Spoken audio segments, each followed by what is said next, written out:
오늘 일부 슬기로운 자취 생활로 문 엽니다. 매주 수요일 우리 동네를 살기 좋은 곳으로 만들기 위해서 지역의회에서 어떤 일들 하고 있는지 알아보는 시간 갖고 있는데요. 오늘은 이번 지방선거 결과로부터 큰 변화가 예고된 경기도 교육정책에 대한 이야기 나눠봅니다. 경기도의회 정윤경 의원 연결돼 있습니다. 의원님 안녕하십니까? 네, 안녕하세요. 경기도의회 정윤경 도의원입니다. 먼저 축하드립니다. 감사합니다. 이번 6일 지방선거에서 3선에 성공하셨는데 네. 야, 이게 3번이나 지역 주민분들 선택을 받는 게 쉬운 일은 아닐 것 같은데 비결이 뭡니까? 아니, 그러게요. 저도 3선에 이제 당선이 된 다음에 네. 의회에서 들어와서 봤더니 우리 더불어민주당만 5분밖에 못 들어왔더라고요. 원래 이제 한 16분이 재선이었거든요. 예. 그래서 이게 들어와서 보니까 정말 이게 쉬운 일이 아니구나 하는 것과 정말 어깨가 더 무겁고, 이번에는 조금 우리 더불어민주당한테 안 좋았잖아요. 예. 선거 현장이. 근데 네. 그 어려운 시기에 하여간 나름대로 그 지역 주민들을 만나면서 그동안에 4년 동안 그 공들여 왔던, 지역을 위해서 일해왔던 것들이 조금은 그래도 영향을 받아서 간신히 당선돼서 들어왔습니다. 그동안 활동이 헛되지 않았구나 이런 걸 네. 느끼셨죠? 네네. 재선이랑 3선이랑 어떤 때가 더 기쁩니까?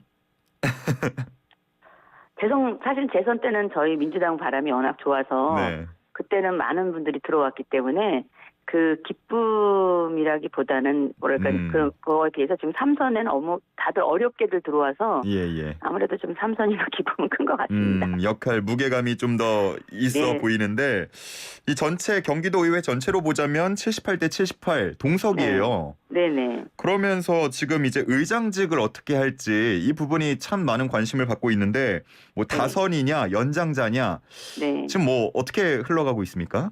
그런데 지역에서 주민들이 나이 많다고 의장 나가라고는 안 하거든요. 네. 근데 3선 정도 되니까 3선 하면 의장 나가야 되는 거 아니야? 이렇게 말씀하시는 분들이 많았어요. 예. 근데 저는 우리 당에 4선이 있기 때문에 네. 4선 선수대로 한다고 그러면 4선이 하셔야죠. 저는 3선이라 의장 못 나갑니다, 이번에. 네네. 그런데 그랬더니 또 그럼 부의장이라도 나가야지 이렇게 말씀하시는 분들이, 그러니까 지역민의 염원 같은 것들이 있었고 통상적인 것. 네. 통상적인 걸로 봤을 때 다선이 하지 않냐 이렇게 다들 보고 있거든요. 그리고 이제 전국적으로 봤을 때도 다른 시도에는 다선의 연장자로 이게 규칙이 돼 있는데 예. 경기도만 보니까 92년도에 정해놓은 규칙 그냥 연장자로 돼 있더라고요. 그러니까요. 그래서 아무래도 이제 다선을 배출한 저희 당 입장에서, 의원들 입장에서는 당연히 다선의 연장자가 해야 되는 거 아니냐는 생각을 갖고 있고요. 네. 근데 이제 협치를 원하잖아요. 그렇죠. 그래서 우리 도지사님도 가시는 길에 일을 하시는데 불편함이 없어야 되니까 의회에서도 많이 서포트를 해야 되는 게 당연한 건데 예. 그것을 이제 도지사님은 집행부고 우리는 의회잖아요. 예. 근데 집행부가 협치를 하기 위해서 의회의 의장 자리를 저쪽에다 줘야 된다는 사고는 다른 사고가 아니라고 봐요, 저는. 그러니까 집행부에서 협치를 하고 싶으면 집행부의 부지사라든가 뭐 그런 자리를 이렇게 그 저쪽 당하고 이렇게 해서 정리를 하고 의회는 의회대로 일단 78대 78 동수인이 예를 들어서 의장을 가져가면은 상임위원장 자리를 뭐 한 자리 그 저쪽 당에다 더 준다던가 이렇게 그런 협의를 통해 가지고 의회 안에서의 협의를 통해서 이루어져야지 도지사님을 돕기 위해서 무조건 저쪽 당에다 의장을 줘야 된다는 그거는 꼭 돕는 방법이라고 볼 수 없다고 저는 생각합니다. 근데 어쨌든 현행으로서는 경기도는 연장자가 하게끔 되어 있으니까 만약에 다선으로 팔려면 이걸 바꿔야 되잖아요. 근데 그런 것도 저희는 바꾸고 협치를 해야 된다고 생각하거든요. 아니 저는 제 개인은 그래서 일단 조례는 규칙은 바꿔놓고 그 다음에 정말로 그 저쪽 당에다가 의장을 꼭 줘야 되는 그런 것이 우리가 이끌어 나가는데 좋다 싶으면 그때 가서 다시 바꿔도 되지만은 이 상황에서는 그냥 연장자로 갔다가는 정말 초선 의원이 연장자가 제일 나이 많으신 분이 나와도 줘야 되잖아요. 그럼. 그렇군요. 일단은 다음 달 12일부터 열리죠. 첫 회기가. 어떻게 진행이 되는지 좀 지켜보겠고 오늘 얘기할 게 이제 의장직 이 얘기는 아니기 때문에 이 정도에서 정리를 하도록 하겠습니다.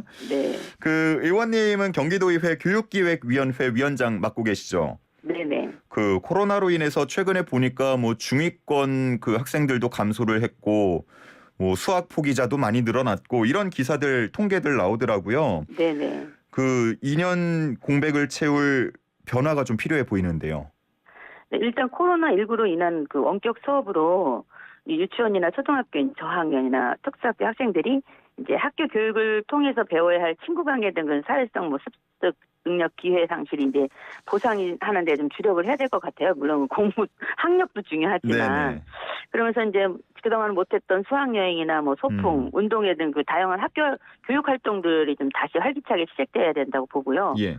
그다음에 또 원격 수업으로 인한 그 기초학력 저하가 심각한 그 교육 현장 문제로 이제 제기됐는데 네. 이번 교육감 선거에서도 그게 큰 이슈였거든요. 네, 경기교육 현장에도 예외는 아니라고 보는데요. 네. 네, 사실 코로나 시기에도 이 문제가 심각해지지 않도록 경기도의 우리 교육기획위원회에서도 교과 보충 프로그램 같은 2,470개 교회에서 운영할 수 있도록 1,225억 원의 예산을 지원하고 예. 두드림 학교에 1,044개 교회에다가 기초학력 보장 선도 시범학교 250개 운영 등 이렇게 기초학력 보장을 위한 179억의 예산을 지원하는 등 최선 노력을 기울였어요. 예. 그랬음에도 불구하고 어쨌든 시대적인 상황이 그렇게 갈 수밖에 없는 것들이었기 때문에 이제 이렇게 결과는 나타났는데 네. 이제 출석 수업이 가능한 시점이 되었으니까 보다 적극적으로 이제 학력 저하 문제 극복하기 위해서 한 그런 뭐 정책과 지원이 계속 되어야 되겠죠. 예. 이 코로나19의 영향은 정말 뭐 대부분 분들이 처음 겪는 일들이었기 때문에 네네. 아마 그 와중에서도 최선을 다해 주신 것 같고 네네. 뭐 그럼에도 이제 부족한 부분들이 있었다고 하면 그 부분은 다시 한번 반복되지 않게 잘 준비를 하면 될 것 같고요. 예. 그 이번에 그 학력 저하 문제 등등과 관련해서 임태희 경기도교육감 당선인은 이게 꼭 코로나19만의 문제는 아니다라는 취지의 네. 얘기를 했거든요. 그동안의 진보 교육의 정책을 좀 꼬집는 말이었는데 이런 부분 어떻게 보고 계신가요? 예, 선거운동 기간 동안에 이제 교육감 당선자께서 이제 진보 교육감이 집권한 이래 추진해왔던 뭐 9시 등교나 뭐 혁신학교, 뭐 학생 인권 조례, 뭐 꿈의 학교 등의 핵심 정책의 비판적인 이제 논조를 보여오셨거든요. 네네. 그런데 교육은 이게 헌법에 보장된 정치적 중립성에 입각해서 진보냐 보수를 떠나서 교육의 논리가 우선되어야 한다고 저는 보고 있습니다. 예예. 학생들에게도 도움이 되고 학부모 만족도도 높은데 단지 전임 교육감의 정책이란 이유만으로 뭐 진보 교육감의 정책이란 이유만으로 꼭 필요한 교육 정책이 사장되는 일은 절대 없어야 된다고 보고 있고요. 또 분명 교육감 당선자께서 경기 교육 정책을 면밀히 검토해가지고 그 옥석을 가려내고 그 예. 과정에서 교육 수요자들의 목소리를 깊이 청취해 주시리라고 기대하고 있습니다. 혹시 만나신 적 있으신가요? 아니 만나본 적은 없어요. 아직 없으시고요. 예. 만나시게 되면 이제 또 관련된 깊이 있는 얘기들을 나누시게 될 텐데 일단 네. 뭐 하나씩 끊어서 보자면 네. 혁신학교에 대한 무언가 조정이 이루어질 것이라는 예측들이 나오고 있거든요. 혁신학교의 폐지나 조정이 필요하다고 보시는지요? 이 혁신 교육은 경기교육 대표 브랜드로 이제 공교육 정상화의 기초로 시작된 의미 있는 교육계획 운동이고 프로그램이거든요. 예. 그리고 이 아이디어가 또 전국적으로 확대도 되었고요. 근데 경기도 교육청이 혁신교육 정책을 시행한 지 10년이 넘었고 또 혁신 경감 학교까지 모든 학교가 이제 혁신학교가 되었는데 혁신학교 도입 이전과 이후 공교육에 이제 어떤 변화를 가져왔는지는 그 결과에 대한 문제 제기는 일부는 있긴 있습니다. 저희들도 지적을 했으니까요, 예. 의회에서. 예. 근데 그럼에도 혁신 교육이 갖는 그 상징성을 살리면서 네. 공교육을 내실 있게 키우기 위한 노력들은 지속적으로 이루어져야 된다고 하는 생각입니다. 그러니까 다시 말해서 폐지라는 부분에 대해서는 반대하시는 거고 일부 부족한 부분에 대한 조정은 필요하다고 보시는 거죠? 그렇죠. 그건 의회에서도 지적을 해왔으니까요. 알겠습니다.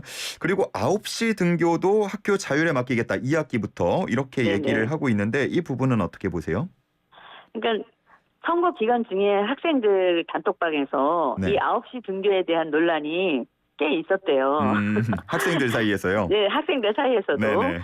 야, 이제 우리 늦잠 못 자는 거 아니야?부터 시작해서 예. 그랬다는데, 그러니까 9시 등교는 사실 추진 과정이 이제 급속히 진행되면서 학교 현장의 목소리 제대로 반영하지 못했다는 비판을 들었었거든요. 근데 의무교과 실수가 많은 이제 고등학교 같은 경우 네네네. 학교 자율로 하는 것도 고려해볼 필요는 있다고 봅니다. 고려해볼 필요가 있다. 고등학교의 경우. 네.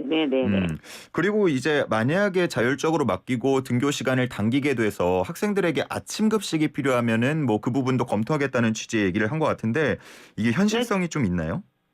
아침 급식은 그 급식이라는 게 이제 우리 한국 사람들은 꼭 밥을 생각하니까 그게 이제 문제인데, 네. 아침 급식이라는 것은 간단하게 우유와 빵도 될 수 있는 거거든요. 예, 그러니까 저는 뭐 할 수 있으면은 아이들한테 줄 수만 있다면 주는 게 좋다고 저는 보고 있어요. 학부모님도 좋아할 것 같고. 네.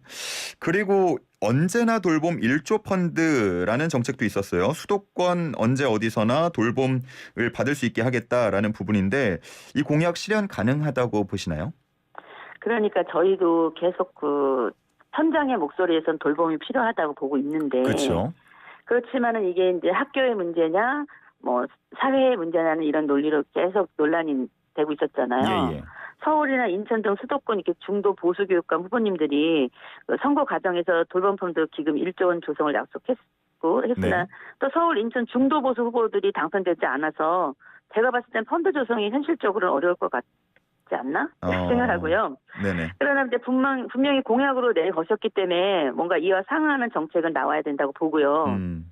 사실 코로나로 인해서 이렇게 원격 수업 체제 전환 후 이제 맞벌이 부부 가정에서 돌봄 문제가 난리가 났는데, 예. 유치원과 학교에서는 뭐 길급 돌봄반도 편성해서 운영했지만은 이게 지원 아동을 모두 수용하지는 못하는 게 그게 제일 큰 문제였잖아요. 그렇죠. 그리고 또 학교 급식도 제공되지 않았고, 코로나 때문에 점심식사 해결도 큰 숙제였어요. 또 공립병설 유치원 같은 경우에는 종일반 종료 시간이 너무 빨라져가지고 맞벌이 가정에서 이용할 수 없는 것도 문제. 그래서 이 공립병설 유치원 인기가 자꾸 떨어지는 거거든요. 돌봄을 지자체로 이관하는 법률 개정이 진행돼서 돌봄 장소는 학교가 제공하고 인력이나 프로그램은 시군에서 운영하는 방식이 저는 좋지 않은가. 그래서 향후 이제 발전 모델로 지금 또 제시도 되고 있거든요. 근데 학교에서 이 방식 돌봄 프로그램 운영의 묘를 잘 살려야 할 텐데, 학교 안에서 벌어지는 모든 일에 책임이 교장 선생님이 있다 보니까 교장 선생님 입장에서는 그 교실 빌려주는 것도 이제 부담스러우신 거예요. 그런 문제들이 있어요. 그런 것들이. 그래서 하여간 어쨌든 이렇게 운영의 묘를 잘 살려서 돌봄 시간이나 양질의 이제 프로그램 등 그 수요자 만족시킬 수 있는 방향으로 저는 가야 된다고는 보고 있습니다. 네, 대안 제시까지 그에 따른 또 과제까지 말씀을 해주셨고, 끝으로 그 최근에 평화통일 교육에 대한 연구 활동 진행을 하셨던데 평화통일 교육 왜 중요하게 보고 계신지요?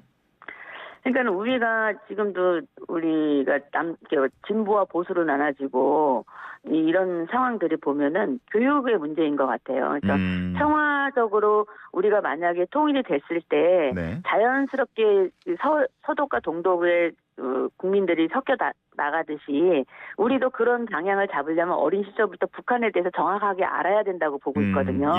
그래야 저쪽의 문제가 뭐고 우리가 어떻게 행동해야 되는지를 어린 시절부터, 그리고 저쪽이 북쪽이 뭐 남의 나라가 아니다. 우리 동족이 같은 동족이라는 이런 부분에 대해서 이렇게 아이들이 아직 그런 거 몰라요. 왜 휴전선 저기 또 못 넘어간다고 그러면은 왜 못 넘어가죠? 비행기 타고 넘어가면 되죠. 아이들은 단순하잖아요. 그래서 저희 같은 경우는 이번에 경기도교육청 학교 평화통일 교육 방향 정립을 및 활성화 방안을 주제로 연구 용역 진행했는데요.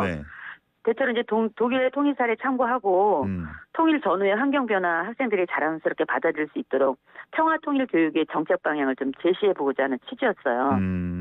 그래서 이 평화 통일 교육 필요성하고 당위성을 배우지 않으면은 학생들이 사실 이제 객관적인 사실을 알지 못하기 때문에 정부의 이념에 따른 그 교육의 이 일관성이 되지 않는 이런 문제 때문에 또 남북관계의 변화에 따라서 교육 논리가 자꾸 바뀌니까 이런 거 다 딜레마잖아요.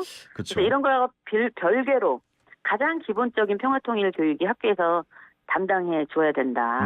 근데 대신 평화통일 강의나 설명식으로 접근하기보다는 이렇게 디지털 기기나 동영상, 뭐 영화 같은 거 좀 활용하고 현장 실습 장소 같은 장소의 현장 실습을 통해서 체험 학습을 통하면 좀 보다 효과적이지 않을까라는 그런 연구 결과가 있어서요. 네네. 오늘 좀 주시하고 있습니다. 알겠습니다. 혹시 끝으로 못하신 말씀 있으신가요? 짧게 시간 드리겠습니다. 뭐 이제 코로나19로 인해 정말 고생들 많았는데 이제 비록 마스크는 착용하지만 거의 이제 정상적으로 일상 회복하게 돼서 참 다행이라고 생각해요. 네. 앞으로도 이제 경기도민과 군포 시민들에게 필요한 것이 무엇인지 정확히 파악하고 제가 필요한 곳이면 언제든지 달려가서 우리 도민들과 소통하는 의원으로서 역할 잘 하도록 하겠습니다. 네. 삼선 당선시켜주셔서 감사합니다. 감사합니다. 계속 고생해 주십시오. 네, 감사합니다. 네, 지금까지 경기도의회 정윤경 의원이었습니다.